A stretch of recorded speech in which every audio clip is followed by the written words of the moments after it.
धर्मांतरण मामले पर सीएम योगी की सख्ती, जांच एजेंसियों को मामले की पूरी तह में जाने के निर्देश हुए हैं। जिम्मेदार लोगों पर गैंगस्टर लगाए, सीएम योगी ने कहा एनएसए में निरुद्ध किया जाए। इसके अलावा प्रॉपर्टी जब्त करने की कार्रवाई भी की जाए। कल यूपी एटीएस ने अवैध तरीके से धर्मांतरण का पर्दाफाश किया था, जिसको लेकर अब सीएम योगी ने निर्देश दिए हैं। सख्ती जो है सीएम योगी आदित्यनाथ की देखने को मिली है। पवन इस वक्त हमारे साथ जुड़ चुके हैं।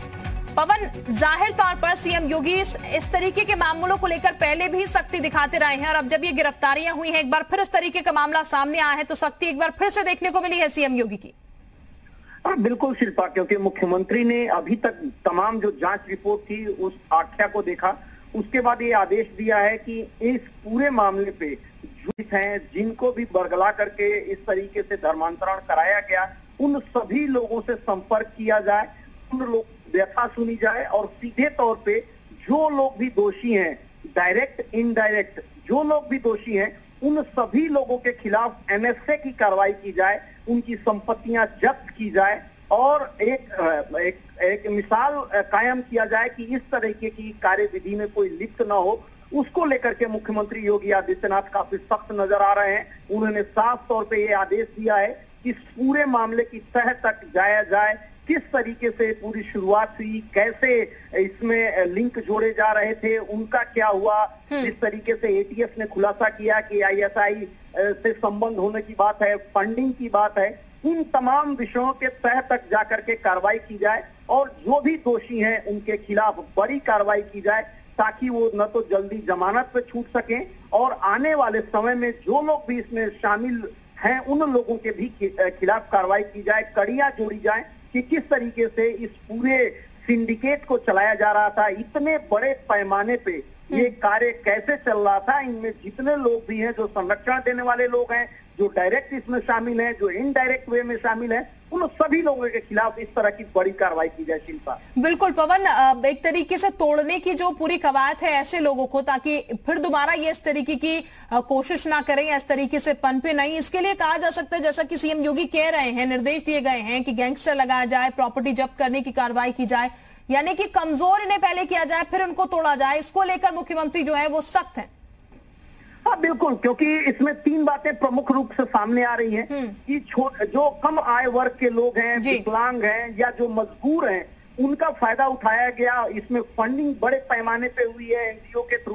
किस तरीके से उस फंडिंग को देखा जाए, खासतौर से उस पे केंद्र की नजर पहले से थी, लेकिन जो उत्तर प्रदेश में ये कारनामा हुआ है उसको लेकर के योगी आदित्यनाथ सख्त हैं। इस तरह की क्या और लोग भी शामिल हैं, इनके साथ कौन कौन जुड़े थे, कहां कहां रुकते थे, किस तरीके से पूरे कार्य को अंजाम देते थे, क्योंकि अब खबरें आने लगी हैं उत्तर प्रदेश के कई जनपदों से जहां पे इस तरीके का धर्मांतरण किया गया है, वो परिवार पूरी तरीके से नष्ट हो गया, जिसके घर के बच्चों को इस तरीके से धर्मांतरण कराया गया। इन तमाम बातों को लेकर के मुख्यमंत्री काफी नाराज हैं और एजेंसियों को सख्त लहजे में यह आदेश दिया है कि इस पूरे मामले की तह तक जाएं और पूरी मुकम्मल कार्रवाई की जाए।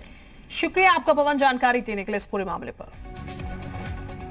तो फिलहाल बड़ी कार्रवाई यहां पर सीएम योगी आदित्यनाथ की तरफ से निर्देशित कर दिया गया है, किस तरीके की कार्रवाई लोगों के खिलाफ की जाए और उन्हें बख्शा बिल्कुल नहीं जाएगा। और सीधे तौर पर कहा गया है कि संपत्ति जो है वो जब्त की जाए, यहाँ पर गैंगस्टर लोगों पर लगाया जाए। जिस तरीके का कृत्य लोग कर रहे हैं उसको लेकर किसी भी तरीके की ढिलाई जो है वो यहाँ पर बढ़ती नहीं जाएगी और इन लोगों को पकड़ने के लिए, इन लोगों का रैकेट और ज्यादा पकड़ने के लिए मुख्यमंत्री की तरफ से निर्देशित हुए। उन्होंने कहा है तय तक इस पूरे मामले में जाए, यहाँ पर जो भी इसमें संलिप्त पाए जा रहे हैं डायरेक्ट और इनडायरेक्ट वे में, उन लोगों पर कार्रवाई जो है वो की जाए और सख्त कार्रवाई की जाए, संपत्ति इन लोगों की जब्त की जाए, गैंगस्टर उन पर लगाया जाए। ये तमाम चीजें जो हैं उसके लिए निर्देशित मुख्यमंत्री की तरफ से कर दिया गया है और ऐसे मामलों में बिल्कुल भी बख्शा नहीं जाएगा जो लोग इस तरीके के काम में संलिप्त पाए जाएंगे।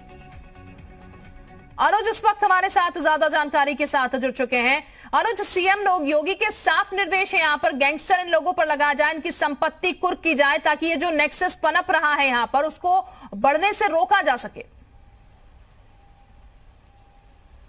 निश्चित तौर पे जिस तरीके से धर्म के नाम पर ये लोग अधर्म का धंधा कर रहे थे, ये धंधेबाज जो थे, इनके खिलाफ जाहिर तौर पे सीएम ने संज्ञान लिया और साफ तौर पे यही कहा है कि इनके खिलाफ कड़ी कार्रवाई किया जाए, गैंगस्टर लगाए जाए, एनएसए के तहत इनके खिलाफ कार्रवाई की जाए। जाहिर तौर पे जिस तरीके से एटीएस ने कल ये खुलासा किया कि ये लोग जो हैं करीब 1000 से ज्यादा लोगों का धर्म परिवर्तन कर चुके हैं। साथ ही साथ इनके जो फंडिंग होती थी वो विदेशों से फंडिंग होती थी। ऐसे में एक बड़े नेक्सस का पर्दाफाश किया है कहीं ना कहीं एटीएस ने, और एटीएस का साफ तौर पे यही कहना है कि जांच जैसे जैसे आगे बढ़ेगी इसमें कई और चेहरे हैं जो बेनकाब होंगे। फिलहाल एटीएस जो है वो लगातार मामले की तफ्तीश कर रही है।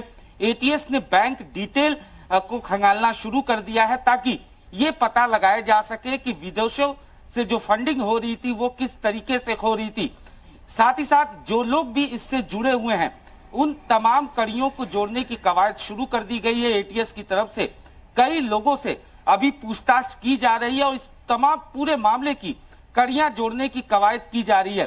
जाहिर तौर पर शिल्पा, जिस तरीके से इस पूरे मामले की अगर बात की जाए तो ये दोनों जो मौलाना है जिन्हें एटीएस ने गिरफ्तार किया है, इन लोगों ने चौंकाने वाले खुलासे किए। करीब 2 साल से ये लोगों का धर्म परिवर्तन करवा रहे थे, लोगों को प्रलोभन देकर उनका धर्म परिवर्तन करा रहे थे। साथ ही साथ एटीएस को यह भी सबूत मिला है कि ये लोग डरा धमका कर भी लोगों का धर्म परिवर्तन करा रहे थे।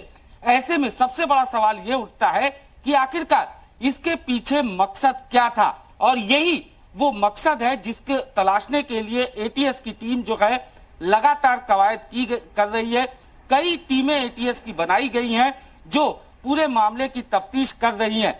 निश्चित तौर पे जिस तरीके का ये मामला है इसे देखते हुए सीएम योगी आदित्यनाथ ने संज्ञान लिया और साफ तौर पे कहा कि जो लोग भी इसमें शामिल हैं उनके खिलाफ कड़ी कार्रवाई की जाए। जी बिल्कुल, यानी कि अनुज, ये तो साफ है कि मुख्यमंत्री किसी भी हाल में ऐसे लोगों को बख्शने की मूड में नहीं है, लेकिन अब ये कहा जाए कि इस तरीके के ऑपरेशन जो है, क्योंकि मुख्यमंत्री साफ निर्देश दे रहे हैं, सख्ती उनके लहजे में नजर आ रही है, इस तरीके के ऑपरेशन जो है उनको अंजाम दिया जाएगा ताकि ये जो नेक्सस है जो कि अभी तक नहीं पकड़ा गया था, 2 लोगों की गिरफ्तारी हालांकि कर ली गई इस पूरे मामले में, ऐसे नेक्सस को तोड़ने के लिए ऑपरेशन और तेज होंगे। जी निश्चित तौर पे जिस तरीके से ये पूरा मामला संज्ञान में आया, सामने आया, एटीएस ने पूछताछ शुरू की, जिसके बाद ये पता चला कि इनके निशाने पर ज्यादातर वो लोग होते थे जो मजलूम होते थे, जो बेरोजगार होते थे। ऐसे लोगों को ये बाकायदा प्रलोभन देते थे, लालच देते थे, रोजगार का लालच देते थे और उसके बाद इन्हें इनका धर्म परिवर्तन कराते थे।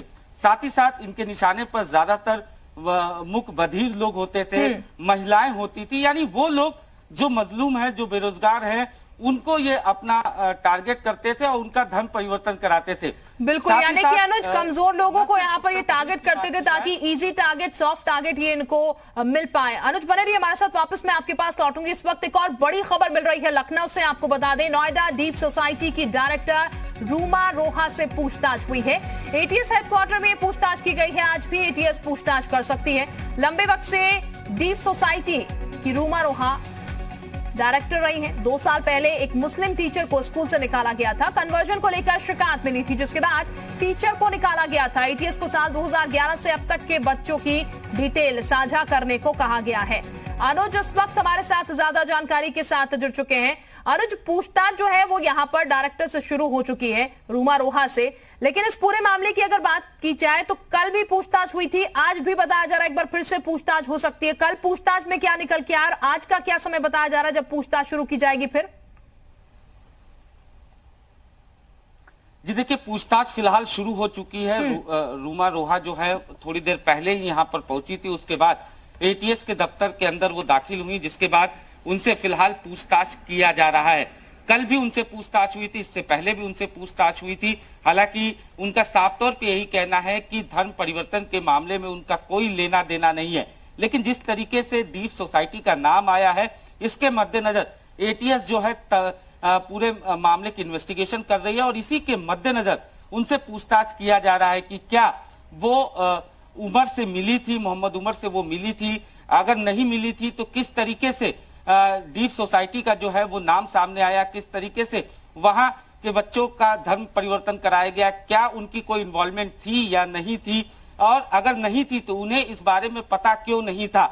इन तमाम मुद्दों पर उनसे पूछताछ की जा रही है। 2 दिनों से कंटिन्यू पूछताछ की जा रही है और आज भी वो एटीएस के दफ्तर के अंदर मौजूद हैं, जहां पर उनसे पूछताछ की जा रही है। थोड़ी देर पहले ही रूमा रोहा जो है इसी एटीएस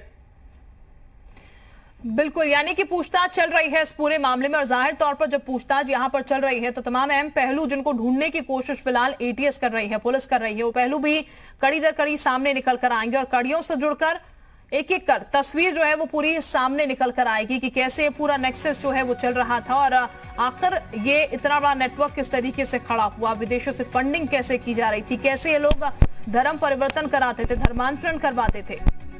तो आज एटीएस जो है अभी पूछताछ शुरू कर चुकी है रूमा रोहा से। एक बार फिर से पूछताछ यहां पर की जा रही है रूमा रोहा से आज।